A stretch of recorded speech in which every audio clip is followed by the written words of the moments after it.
shout out to my man Chicken Man, Dave Gould. Worked the R.I.P paving with him. So if you're from South Jersey, the odds are you either know him or heard of him.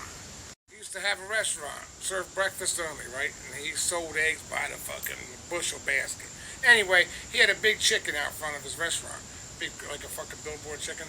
So all the kids used to come in and call him Chicken Man. So that's how he got that name, and it stuck with him forever. So he was the number one low bed driver at R.I.P at the time.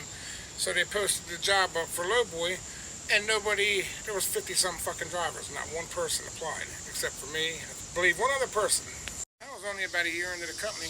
I didn't really know too many people there. And I remember him coming in one evening and going to the dispatcher and saying, Jerry, who applied? It better not be anybody with no experience, because I ain't teaching nobody nothing. I ain't teaching somebody to take my fucking job. So as a young guy, it's kind of intimidating, but that's just how he was. So I ended up getting a job, and day one shit, man. Day one shit, he was there, man, showing me every fucking thing about everything. I mean, now, you know, later on down the road, I had to unteach myself some shit that he taught me, but he showed me everything. So, you know, it was just like, you know how work is, right? So you spend more time at work with your work family than you do at home with your real family sometimes. You know, we were spending fucking big, man, we spent probably 15 hours a day. So I got to be good friends with his whole family, you know. His kids, Mike and Dave, they're both gone as well. But we were all very good and tight friends. And anyway, I'll cut to this story. Me and him were coming from Trenton to Summers Point. This is all in South Jersey. So I had an asphalt roller on the back deck of the low bed. I had a 10-foot paver on the bottom. I had one chain across the fucking center of the roller, pulling backwards. I had no chains or binders on the fucking paver. He was following me, and he had a 7-foot mill roll. So we're coming down. We get to 322. We get on Black Horse Pike. We're heading down. They got a smoke test there.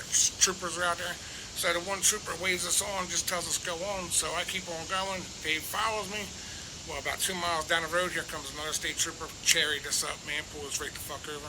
So I remember, you know, he got to Dave first. So Dave jumps out, and when I walked around the side of the passenger side of the truck to come around and see what was going on, that's all I could hear Dave saying was, "Where the fuck's it going to go?" Immediately, man, I just started fucking laughing, right? So I'm like, I walked back to the truck and grabbed my phone.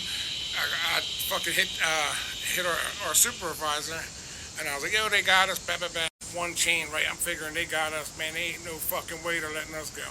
So the trooper comes up to me, he's like, "Why'd you run that smoke test?" I was like, "We didn't run nothing, man. What the fuck are you talking about?" I said, "The guy was out there fucking waving us on, told us go on, so we went." I said, "We didn't run it." So he says, "Hold on a minute, man. I'm gonna make a phone call, and if you're lying, your ass is done." So he called the troopers back there, and they said the story was legit. They waved us on. So he said, "I can't believe you would go down the fucking, man, he read us the fucking riot act about the securement."